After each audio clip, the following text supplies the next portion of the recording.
It says starting. Hello, hello, hello. Hey guys, this is Richard. We're having a little bit of technical difficulties, so bear with us for a second. I'm going to try and find some better lighting. But if somebody's live, Hardik, bring your phone. I'm sorry, bring your laptop and bring the key. And maybe we can bring a chair. If anybody's there, let me know. I'm showing 0 viewers anyway. Okay, go ahead. That's my man Hardik right there. 4 viewers, 6 viewers. Okay, people are coming in. Thanks for bearing with us as we get set up here. We're just having a little bit of technical difficulties. You know, Wi-Fi and internet and the like here in India is a little bit challenging, and so we had to get set up. I think we're pretty close. Can everyone hear me okay?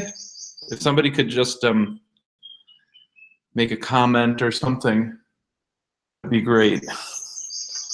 Let's see. How's this look for lighting? Not great. Let's see. Right across the hall.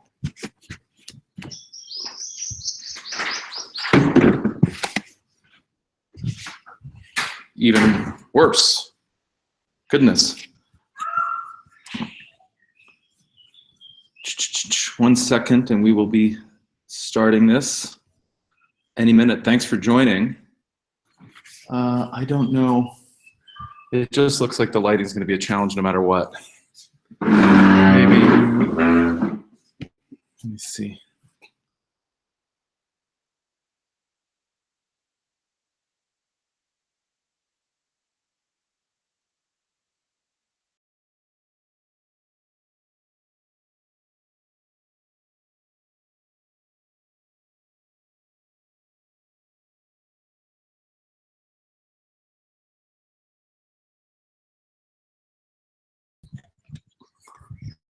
Morning.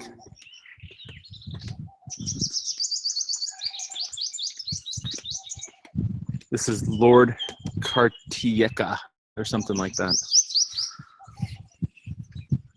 All right. Is this okay? Can you guys me? Hey, Hardik.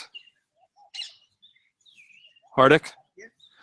Can you tell me if people are commenting whether they can see and hear me, please?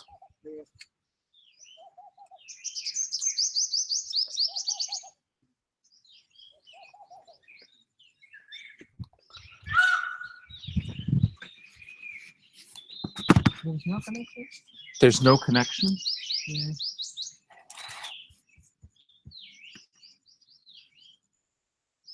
Oh, okay. I went back to my other. All right, guys. Well, I assume, although I don't know where the comments are, At the back. that you guys can hear me okay. I wish I could see the comments or some sort of response from you guys. It would give me a little bit more confidence to get started.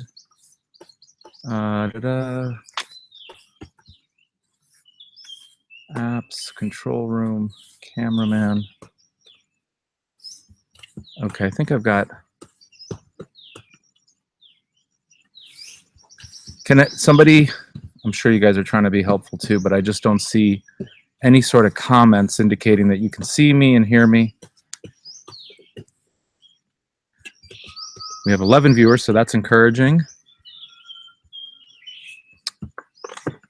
Chat. Can you hear me okay?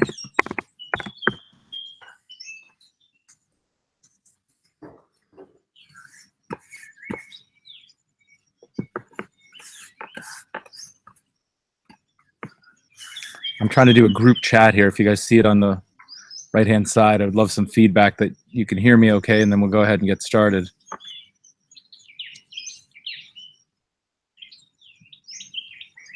But I'm not getting any response. Hey, Hardik. Are you online yet? Huh? Are you online? Oh, yes. So can you see and hear me? You can hear me? Okay, and what about the comments? How come I don't see any comments? Okay. Okay, cool. So come over here so you can read me the comments. Excuse me. Okay, so Hardik's range ends right where I'm going to get closer to him. All right, so let's go ahead and get started. Thank you all for joining. I'm about 7 days into my trip here in India. It's been absolutely amazing. Been hanging out with Hardik, who I think we've introduced in the past, and he's basically our lead developer. Good morning. Good morning.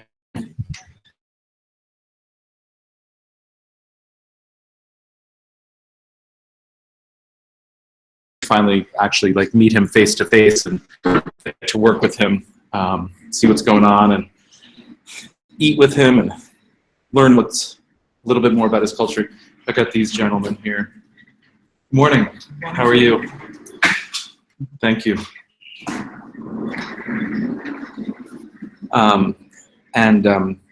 It's been amazing. We've traveled to a few different places, including the Taj Mahal. If you guys aren't watching me on the Instagram stories, you really should, because every day I upload daily snippets of what it is that we're doing and what it is that we're seeing and my thoughts in real time.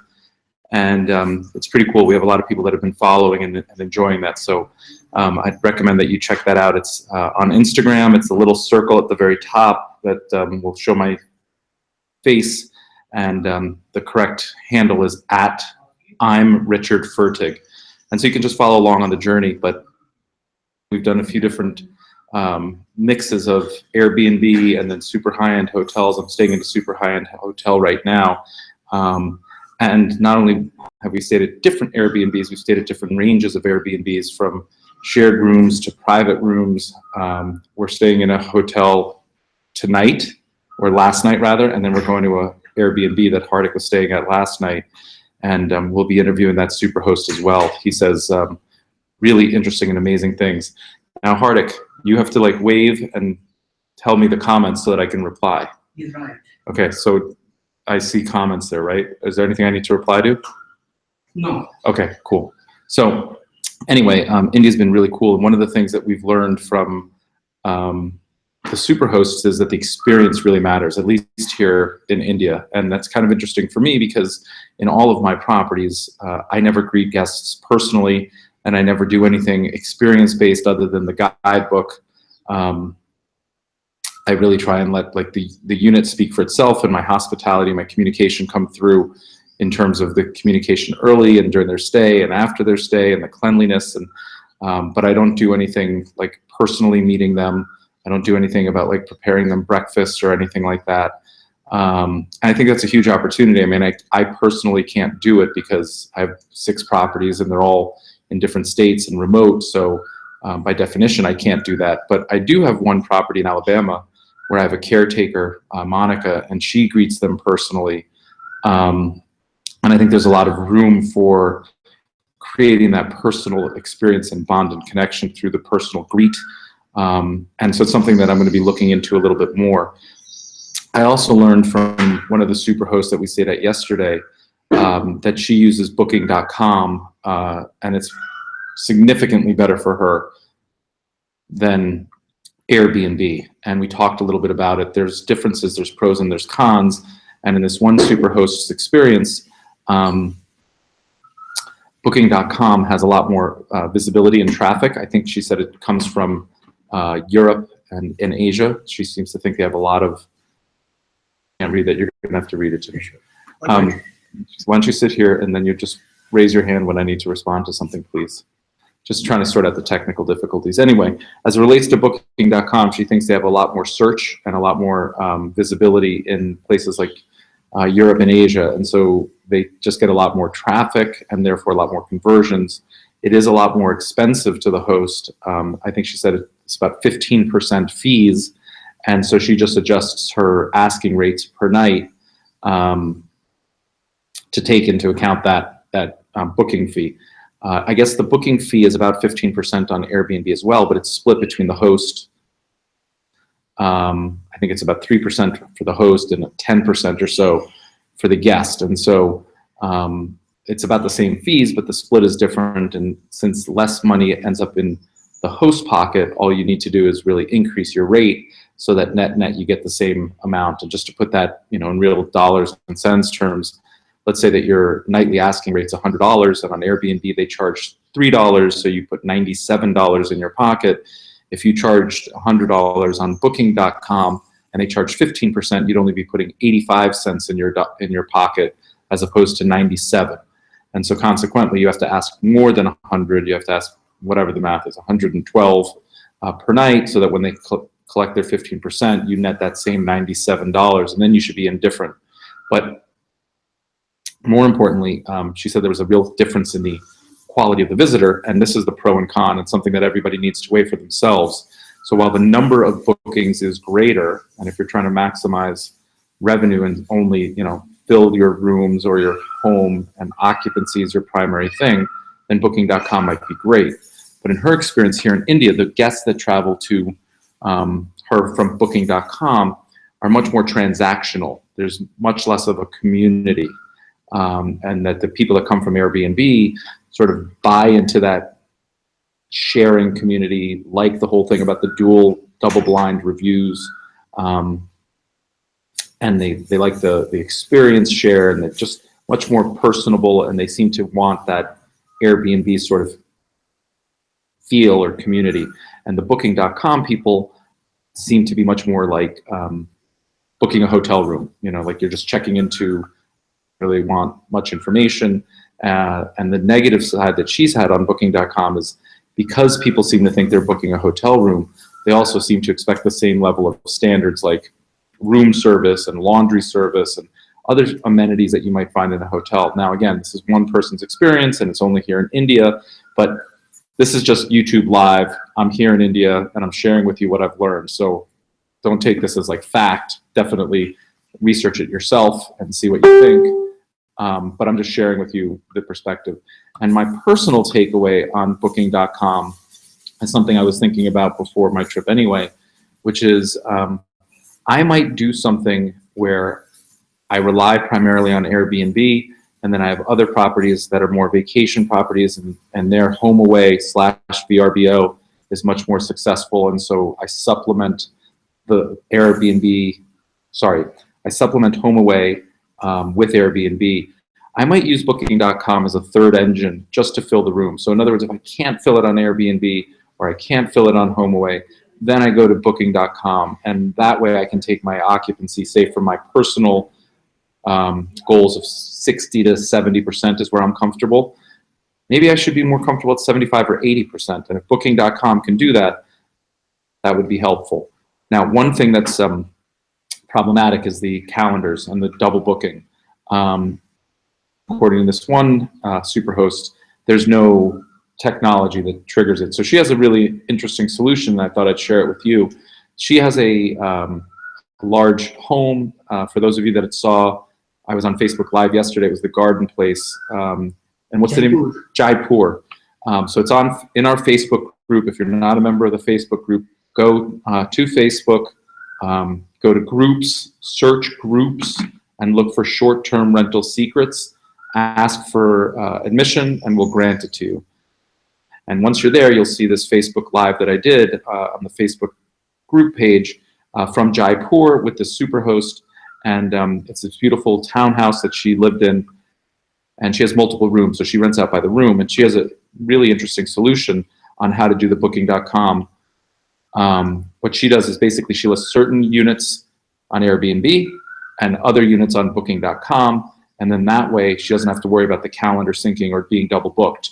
I thought that was really interesting. I mean, you're still leaving money on the table. If you could integrate the whole thing, you're going to do much better. But her solution to just avoid confusion was that. So those are my thoughts on the Airbnb hosts here in India. In summary, all about the experience, all about personal attention, all about like cooking breakfast, all about welcoming people, greeting people, giving them a personalized tour, itineraries, suggestions, restaurants. And maybe that's, the nature of the tourism here in India that people don't really know where they're going or what they're doing, and there's language difficulties. Maybe that's not as important in New York City or in Colorado. Everyone knows where they're going skiing and so on. But it gives me pause and helps me sort of think about, why am I making that assumption? I mean, somebody might be coming to New York City from India, never been, and could use the same sort of handhold. And so I'm going to pause here. Fertig says we have a question. What do we have here, my man? It's just like, do you use something other than HomeAway and Airbnb? Okay, so Island Jam Production, how are you? Thanks for the question. No, I currently only use Airbnb and HomeAway, which is, again, owned by VRBO. I'm thinking about putting in Booking.com to supplement. And who's that? Is that Charles? Oh yeah, he says like, we'll answer Okay, questions at the cool. end. All right, so the thing Charles suggests here, so we keep this relatively brief, is to answer all the questions at the end. Feel free to ask them now, like in real time as I'm talking about it, but we'll go ahead and address each of the comments and questions at the end. So that's a little bit of the update about my trip so far, a little bit of the update about the hospitality. Talking now about the hotels. I'm staying at two incredible hotels, two five-star hotels. They're both owned by the same company, the Oberoi, and he is an entrepreneur here. Yes, right. Yeah, so he's an Indian entrepreneur, extremely successful, multi-billionaire, and he's developed these hotels, I think, in the last like 10 or 15 years. The first one I stayed in was by the Taj Mahal, and it was literally the best experience at a hotel I've ever stayed in. I mean, not only is it absolutely spectacular and beautiful, both in terms of the property itself and the location, but the thing that really stands out there was the hospitality. Just how warm and welcoming and proactive people were and engaging, trying to get me comfortable and learning about their culture. And I thought that was really interesting. They just kept coming up with little surprises. And in one of the videos that we filmed, we talked about delighting your guests, and the best way to do that is to always surprise them and be proactive and think about stuff. And this hotel just kept doing that from from the moment we walked in, putting this flower lei. Again, it was on the Instagram story on me. They put what's the dot on my forehead? No, that's the hat. What's the dot on the forehead? Oh, that's just chandan. Chanda? Yeah. They put a dot on my forehead when I walked in. The person the valet that brought us to the hotel room, saw me get comfortable, and I sat down, and he asked if he could take a photo, and then later they gave me a handwritten note welcoming me and a frame that said the name of the hotel, and put my photo in that. And so when I came back at the end of the day after dinner, there was this nice welcoming note and picture of me framed saying, welcome. And I just thought that was amazing. And then, I asked for one of their uniforms because I just thought they were so interesting and comfortable looking. And sure enough, they delivered a uniform for me. And then I wore that, and then they wanted to give me the safra head wrap, and then they brought me a sword, and it just went on and on and on, right? Like at every turn when I thought they could do no more to delight me, they just kept going on and on and on, and I'll never forget that. And I'm quite loyal now to the hotel chain, so much so that I decided to stay here in Udaipur for one night at their hotel here, and then shorten my stay at an Airbnb by one night. So I'm splitting it. I'm going to move to the Airbnb tonight. But the main thing about all of this is just preemptive, proactive, thinking about what your guests might be thinking, what they might be feeling, and providing the solution without them asking, right? Like once they ask and you satisfy, they're going to think you're very responsive and you care a lot, and that's wonderful. But that's different than delighting somebody where you are doing it proactively. This is the uniform that I scored, and so now I have one of those. In fact, here, check it out. Thank you. Hello. Hello, hello. See, look at that wonderful hospitality, right, everybody? You'll look here, I'm actually wearing the pants. Anyway, so you can just see how hospitable and friendly everybody is, and it's likely in their personal nature, but it's also trained, right? One of the people that just walked by now, I noticed her name tag said trainee. And in order to get this level of hospitality, it requires effort. Even if it comes to you naturally, you have to push and try and experiment and just keep trying. It's not something that just comes naturally. It's something that you want to try to have naturally, and then you want to develop it, and then you want to encourage it, and then you want to practice it, and then you want to get better at it. And through all that like constant trying to be a better host and more hospitality, the more you'll delight, which is reinforcing positively, it'll spiral up, right? It'll just be like, oh, I like doing this, it's working well, let me try this, and let me try this, and let me try this. And so the hotel has done a remarkable job. One of the questions that Hardik and I had was, could they possibly match the level of service at the second hotel, or was it like a fluke? We got to the top, we went to the right spot on the right day, and it was just magnificent, or were they able to do it at 2 different locations on 2 different days with 2 totally different staff? And I would say that they have been able to do that. I would say this is about maybe 98% or 97% of the other. And Hardik and I were talking about that over breakfast. Like, what's the difference? Is it the different location? Is it the size of the hotel? This hotel is significantly larger. I think it has about 55 properties, and I have no idea how many beds or rooms, but it's just a much bigger, grander area. Yeah, 50 acres. And so does that present a challenge? And I ultimately, what I said to Hardik is, I think it comes down to management. They're doing everything well. Everything is super clean and friendly. Everyone's so professional and so on. They're just not quite as geared towards that delighting element of surprise. And my guess is that comes down to management and somebody in senior management at that location saying, here's how we do it, right? Like, we want to surprise people, give away this, surprise them with that, do it, and lead by example. Like, they've seen the general manager do it, and so then they try and emulate it, my guess. But I can't knock this at all. I mean, this is a 5-star experience. It's amazing. I love this hotel. I love this hotel chain.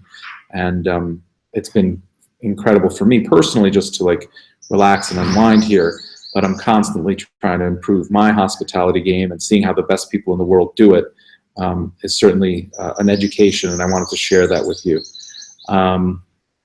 So those are my thoughts on my trip, which I'll just show you a little bit on the forward basis. Today, my team has arrived. They took an overnight train from Ahmedabad, not an overnight train, an overnight bus. They got on a sleeper bus and came from Ahmedabad. They left at about midnight. They got here about 5 in the morning, and I haven't met 3 of these individuals. So Hardik and I, when we're done with this, we're going to go catch up with them, and then we're going to tour the palace. We spend the day with them at the Airbnb, and then tomorrow Hardik and I fly to Mumbai, and then I'm on to Bali. So I'm going to be at Bali for 3 weeks. After Bali, I'm going to go to the Amalfi Coast in Italy. And after the Amalfi Coast in Italy, I'm going to go to the European Alps. It's called the Tour de Mont Blanc. It's a 110-mile hike. I'm trekking with my 3 daughters hut to hut. It's basically about 10 miles of hiking, carrying packs and trekking poles and so on. If we can't carry it, it doesn't come. And then we crash overnight in basically Airbnbs, but it's not an Airbnb. They call them huts, and they range everything from hostels with shared rooms and shared bathrooms, all the way to private rooms, to actual small little hotels or bed and breakfasts. And I'm just going to see what it is that they do, how they host people, how they get people, comfortable, energized, what meals they provide. And again, it's just the point is to be in different hosting environments, from low end to low end shared rooms, to private rooms, to huts, to hostels, to 5-star hotels, and the amalgamation, the shared experience, I anticipate, as it always has for me, comes up with great ideas. I can't say that I'll get more ideas from the 5-star hotel. I can't say I'll get more ideas from the shared room, but I think putting myself into a variety of different rooms and experiences and countries and cultures and meeting different people is really, really something that I enjoy personally, and I benefit from an education perspective. And then I apply to my businesses, my employees, the people on this YouTube channel, my guests. So that's sort of the point. So follow me on Instagram at Richard Fertig. It's that little circle on the top, which is a story. They're 15-second videos. I click them and record probably about 4 or 5 minutes a day, something like that. And I think you'll enjoy it. So I'm going to pause now and see if we have any questions. What do we have, my man? What do you think of the rental arbitrage? Okay, is that the first question? Let's start. Yeah. Okay. Bleach. Clorox Bleach, how are you? What do I think of rental arbitrage? You mean taking an apartment or a home yourself, you renting it, and then re-subletting it out on Airbnb and so on? I think it's a terrific opportunity, assuming that your landlord is fine with it. If your landlord's not fine with it, then I think it's something that's probably short-lived, and then it's really just not necessarily worth doing. Again, my why and why I'm doing all this is to create a future for myself and a retirement income stream and small empire of real estate properties. And so in order for me to accomplish that, I need long-term success. And there are more and more landlords that are realizing how important Airbnb and sharing is going forward. And so while, call it 5 years ago, 100% of landlords said no, today we might be at like 99%. It still hasn't moved very much, but it's not 100% no, it's 99% no. And my guess is in a year, and 3 years, and 5 years, it'll continue to increase, where at some point it'll be completely legal and viable. But of course, the income opportunity will be compressed as well. What else?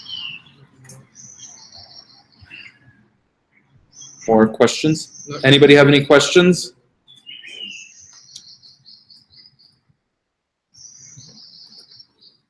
Let's see if we have any questions here. Can people just go ahead and comment, like where you're from, like where you live and how many properties you have?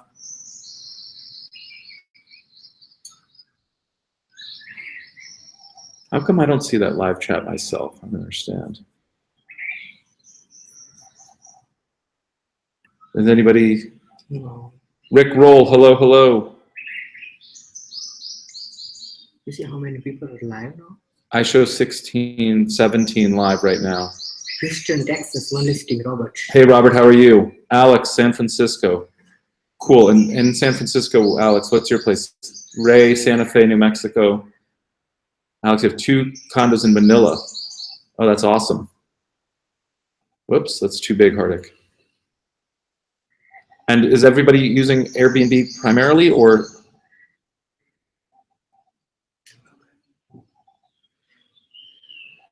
Leon from Malaysia, 2 rooms as an Airbnb.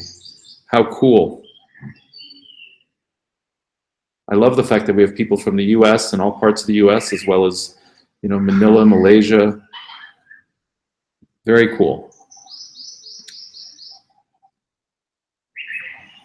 Puerto Rico, 1 property, yep. My #1 fan. Yep.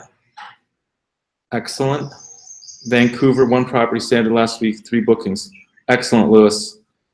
Alex, you're just renting it out right now. You want to learn. Cool. Well, Alex, you've come to the right place. There's a lot of great content here. Wow, Robert, you do everything. Airbnb, Flipkey. I tried Flipkey. I should talk about that. And it didn't work for me at all.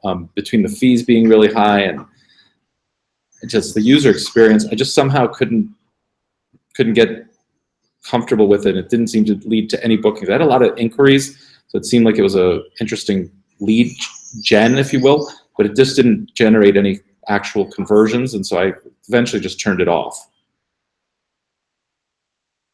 Star Wars themed Airbnb room. Stay here if you come. All right, man, I would love to. He's in Manila. Malaysia, I think. Oh, Malaysia. Yeah, I was in Malaysia in 1998 and really had a great time. Yeah, Malaysia, 2 rooms as Airbnb. Cool. It seems like the number of viewers has actually increased now. So for those of you that are just joining, this is the question and answer session. I'm coming to you live from Udaipur, the Oberoi. What's the name of this hotel? Uday Villas. Uday Villas? Yeah. I already forgot it.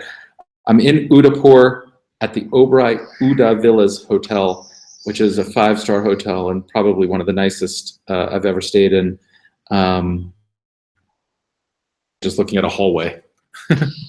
So, and then if I turn it this way, it's just another hallway. It's just an enormous property, but absolutely gorgeous architecture, and been very hospitable and friendly to me. So, what else can I talk about? Questions about it? It doesn't have to be about travel.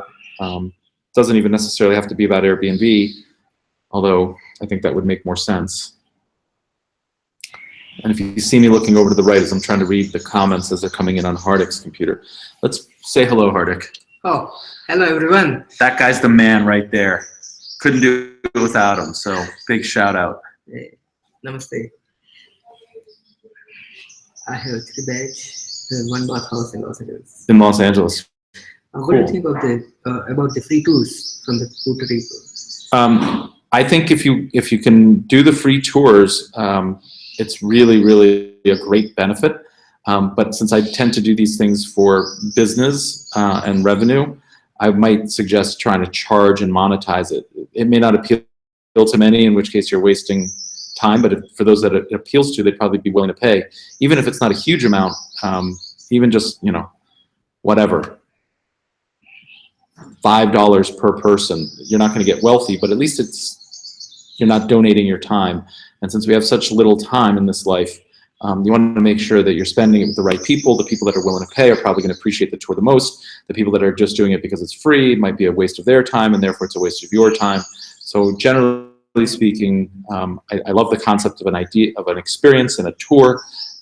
If you can do it for free, meaning it doesn't take a lot of time or energy for you, then that's great. But if you're actually like going to take somebody and take them on a tour and you're going to spend 2 hours doing something, I would try and charge for it just to make sure that you're spending your time and energy with the people that actually value that experience. Charles, I feel like there's a lot we can learn about how these hosts in India have incorporated their culture into their homes. Yeah, that was actually one of the things that I said in the video, or I filmed in an Instagram story, and Charles commented on. So thank you, Charles. Is I think being U.S. centrally located, we tend to be U.S. centric. Right, by definition, like we think we're in the center of everything, and we think people that are coming to our country and our culture know as much about it as we do. But the reality of it is it could be just as foreign to them. And so the opportunity to embrace, like when somebody comes to New York City, what's New York City about? And I'll just throw out some examples of how like we might incorporate it. New York City pizza, New York City bagels, the New York Yankees, the subway system. These are things that may not exist if somebody's coming from Manila or from Malaysia or even from Los Angeles, right? Like Los Angeles, everyone's heard about New York City pizza and New York City bagels, and you probably want it and you think you have it, but you don't. And you don't have a subway, although there's an elevated subway coming soon.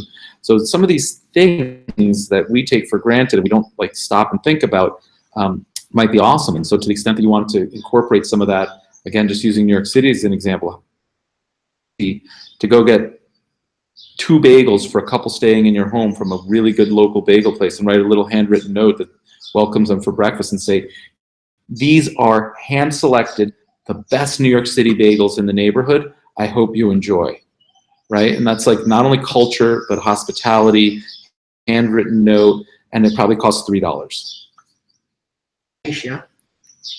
My house has 3 rooms, but only 1 washroom. I would guess need emergency toilet break. Should I mention it clearly? If there's 1 toilet, but there's a common toilet. Yes, Olin, you definitely want to point out any things that you think other people would have a problem with. Because if you don't, and they're dissatisfied or unhappy, it's going to lead to a negative review, and that's just a problem. So again, I've said this time and time again, and touring through these Airbnbs in India has been really helpful. Like, you live there for a reason. You can live with 3 rooms and 1 toilet. So can others. You just have to find the right people that think that that's fine. And the people that don't think that's fine shouldn't stay with you because they're going to have a problem with it. Now, it's important that you market it properly, right? We don't want to like scare people away or say how awful things are. But you can put a positive spin on a negative situation and like subtly tell people, hey, just so you know, I'm going live, so it's off the cuff, but like 3 bedrooms, perfect for 6 people. However, we try to limit the amount of time everybody's in the shower because we only have 1 washroom. And then that way people are like, oh, okay, so I have 1 washroom. Do I want to book it or not? And that's very different than like, just so you know, there's only 1 washroom. You can't use more than 1 person. If you need to go to the bathroom and you're having stomach problems, you must go down to the lobby. Like that's going to scare people away. But if you just sort of say, listen, while 6 people can sleep here comfortably, just know we ask everyone to keep their bathroom or shower time down to 5 minutes or less because we share one bathroom. It works really well. We just wanted to point that out. Ansel, sorry for the late attendance. No problem. I guess you can watch the replay, and I hope you find it interesting. Do you have any questions about what I've been up to or Airbnb or your specific property?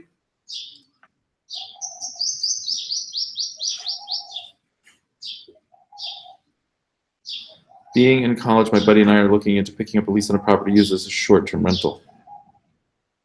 So, Ansel, I think that the first thing to do, and I've thought about this a lot, is to find yourself a broker that you know and trust and knows the area, and just tell her or him what your goals are and see if they can't point you in the direction of like an Airbnb-friendly landlord, right? Like, create a network of people, trusted people. It could be a broker, it could be a banker, it could be, you know, a contractor. Just start to network with people, tell people what it is that you're trying to do, and let that network point you in the right direction. It's much easier than trying to find 100 different landlords, asking them 100 times, getting 100 contracts, and never being able to sign the lease. That's just, you know, very frustrating, frankly. But if you start to develop a network and spend your time and energy on finding people that are like recognizing the importance of this and how big the opportunity is and are going to help you embrace it, you might go to the first landlord and have a signed lease that like allows it, and that would save you tons of time, tons of frustration. You'll start to monetize it more quickly. You'll be excited about the opportunity, and you'll be on to your second one. Olin says thank you. Olin, my pleasure, my man. And a message from Charles, like, let's just raise the question to audience. Oh, okay, cool. All right, so we have 15 viewers, and that's pretty cool. I'm surprised. Randall, 1 property for now in Texas Hill, booked all of July. Congrats. Randall, is that one family that booked it for the whole time, or is that multiple guests? And what's the average stay? I'm curious. What I'm trying to get at is, while it's fantastic to be sold out, it also leads me to question whether your rates are too low. And I also wonder whether you're using Beyond Pricing. Oh, that's something that we should talk about. We've been emailing back and forth with the CEO of Beyond Pricing because we seem to get a lot of comments, people clicking on our Beyond Pricing affiliate link. Thank you very much. Namaste. And they come back and say that it's not available in their area. And so we've taken this to Ian's attention, and he's frankly really surprised. I think he said he covers somewhere north of 85% of the world. And so unless you're in a very small area, he thinks that dynamic pricing and Beyond Pricing would work. And so my question for you, Randall, is, you know, are you using dynamic pricing? Do you use Beyond Pricing? And do you think you have the opportunity to increase your pricing? Because you'll probably make more money if you increase your pricing and go to 95% occupancy or even 90% occupancy. Again, take a look at the way the hotels operate. Almost no hotels operate at 100% capacity. It's just not realistic, and it's just not as profitable. Let's see here. That's smart. Thank you, Ansel. My pleasure. Puerto Rico, is it okay to charge extra on the listing to absorb the cost of the free tour? So Puerto Rico ready, you know, again, that's something that you can experiment with. My gut tells me most people can raise the prices of their Airbnb, not dramatically, but a little bit. I think everybody's sort of cautious and wants more occupancy. But I think that the tour, it really depends on how long the tour is and how much value it adds. And if it's universally appealing, like does every single person who comes to your area take that tour and they're going to do that with you or they're going to hire somebody else, then you should really be either including it in the price of your stay or charging extra for it. But if it's something like a specialty tour, like let's go tour the, you know, ceramics of the area, and like I might want to do that, but Fertig doesn't really want to do that, then I wouldn't include it in the price of your stay because you're going to lose people that would stay there otherwise. So it really depends on what the tour is, and how long it takes, and how much value it adds to the people. But no matter what, I think you should want to try and get compensated for that. Randall, keep up the, can you scroll up? It just showed that one? I don't know what that was. Randall, awesome trip. Be safe and have fun. Keep up the great content. My pleasure. Thanks so much for following. Check us out on Instagram. I'm looking to purchase another property. How do I do so without putting down a big down? So Island Jam, I think that the opportunity to get to a second property, if I'm reading your question correctly, without putting down such a big down payment, is a tricky one, and it's a very personal one. There's a benefit to putting down a big down payment, which means your monthly cash flows are lower, right? Like the more you pay down, the less you're financing every month, and therefore the easier your life is going to be. You're going to be less stressed about making the mortgage payment. The less you put down, the more your monthly financing charges are, and the more that you need to generate revenue, and that can lead to more stress. Now, if you don't have the money to put down the down payment, then the question becomes, do you put down less of a down payment to get started, or do you wait a little bit longer and save more? And that's really just a personal question. But there are all sorts of finance options and mortgage options now. We went through a very easy lending period of time, and then that credit crunch in like 2008, 2009, and now lending standards are getting looser and easier again, so that's good news. But that's a personal question and something that you're going to have to decide for yourself. I generally recommend 20% down, even if that means you have to like save money. Contemplate doing other things in and around Airbnb to save that money, like be a co-host. Try and become a Airbnb experience guide. Those tours that Puerto Rico Ready's talking about, I'm sure you could list as an Airbnb experience guide, and then just list the experience itself for sale. So just try and do as much as you can to save as much as you can so that you can put down a reasonable down payment and not put yourself in a position of stress and constant worry. Number one thing your host in India have done so far. Charles asks, what's the number one thing that I think that the hosts in India have done so far? I would say it's really embrace the hospitality and the culture.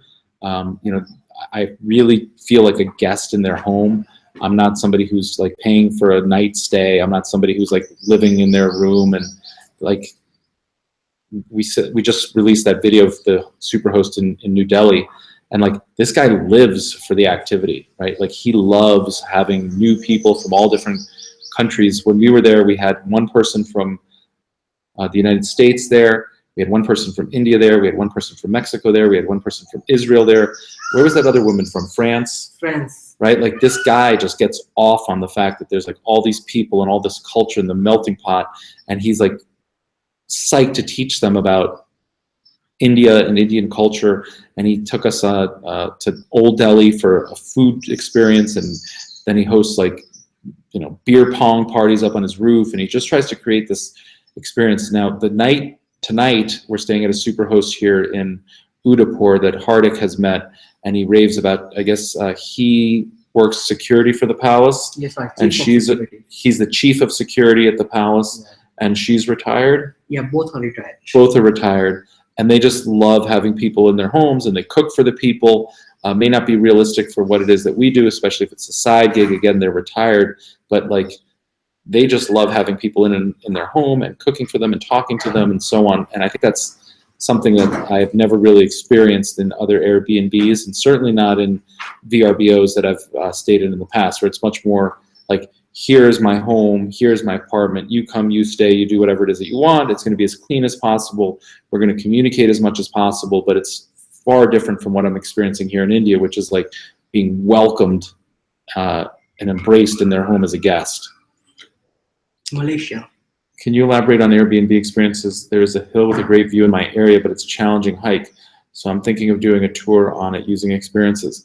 Listen, my basic premise in all Airbnb things and all Airbnb experiences is there's a market for anything and everything. So if you think it's a good experience, list it, try it, let the market tell you.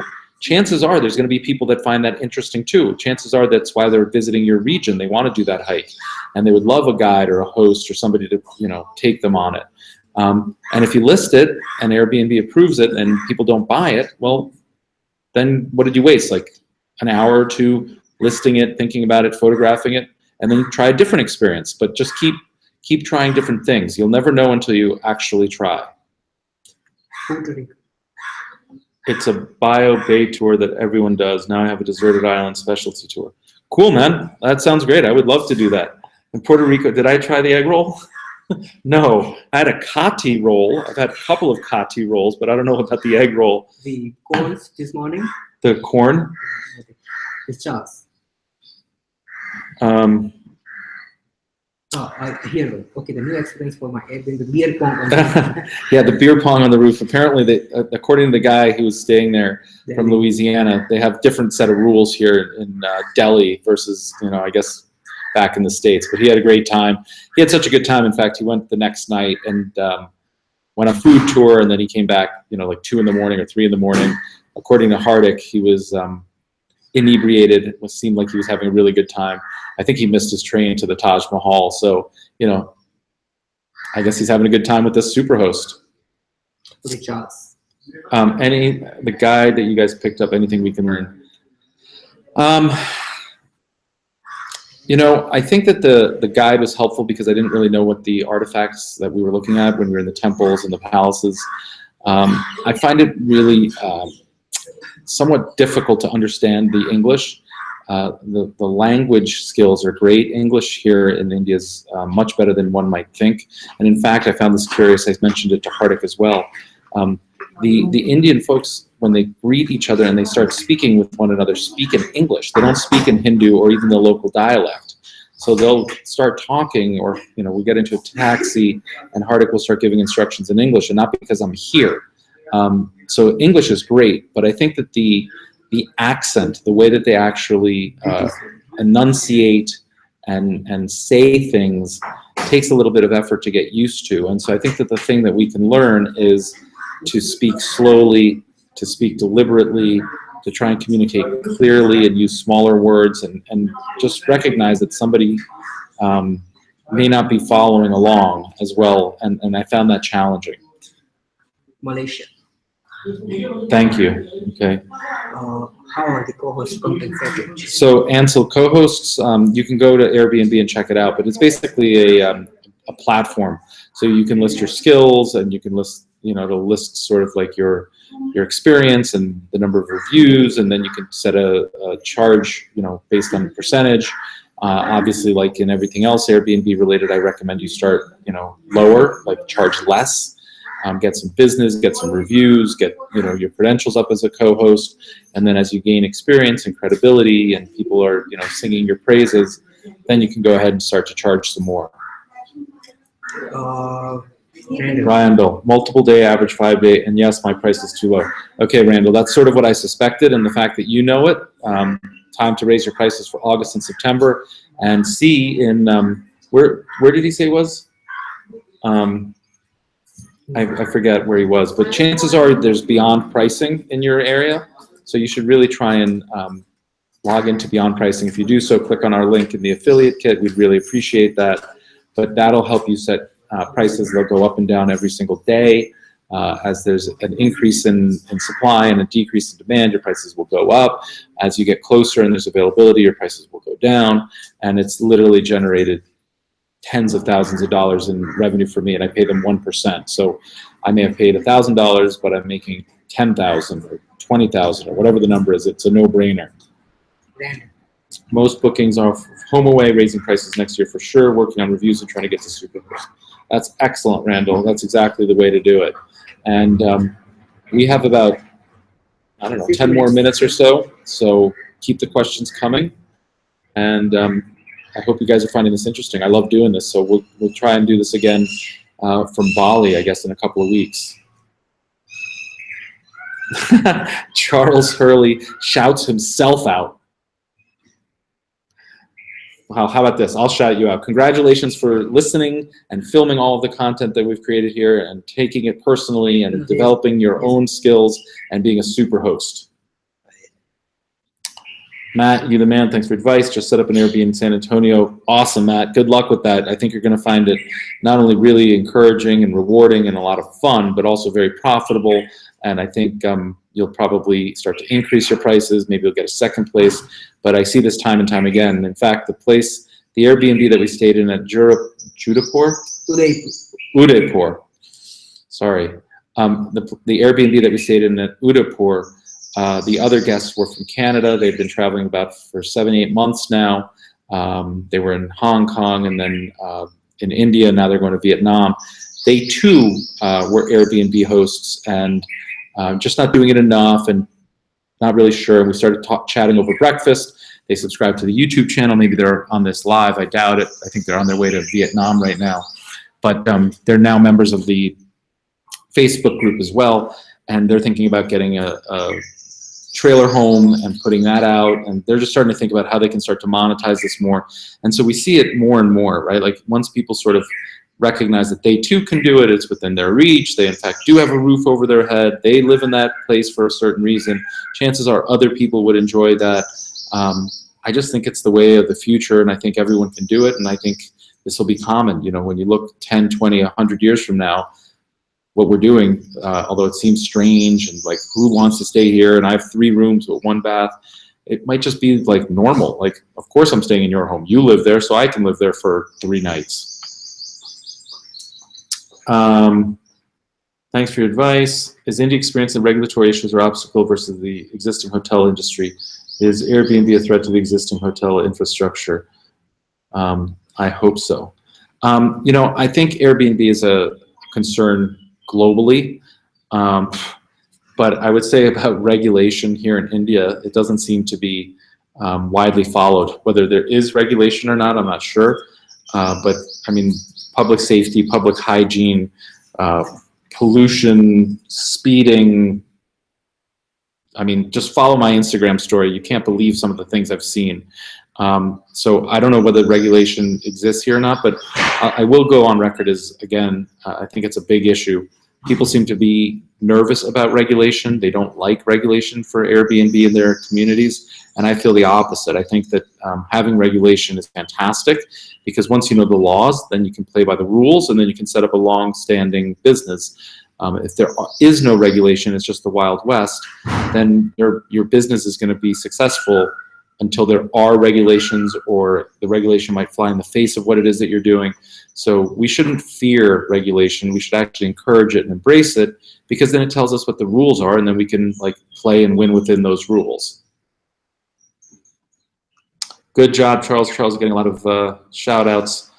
Cool. All right. Anybody else have any other questions? We have 19 viewers. 5 minutes left. It's 5-10 minutes to go. It's getting late, at least in Eastern Standard Time in New York. And I'm going to be checking out of this hotel, going to meet my team, which is going to be really cool, touring the palace today. Again, all on Instagram stories. So if you want to see what the palace looks like, check it out. It's like the next best thing to being there. Enjoy meeting the rest of the dev team. Totally will, Charles. Guys, how about the countdown? 5, 4, 3, 2, 1. And I'm going to wait 10 seconds because of the internet delay. And then I'm going to sign off. So any last second questions here?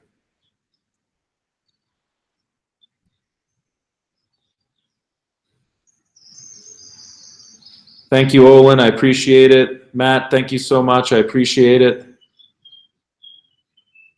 Eric, thank you.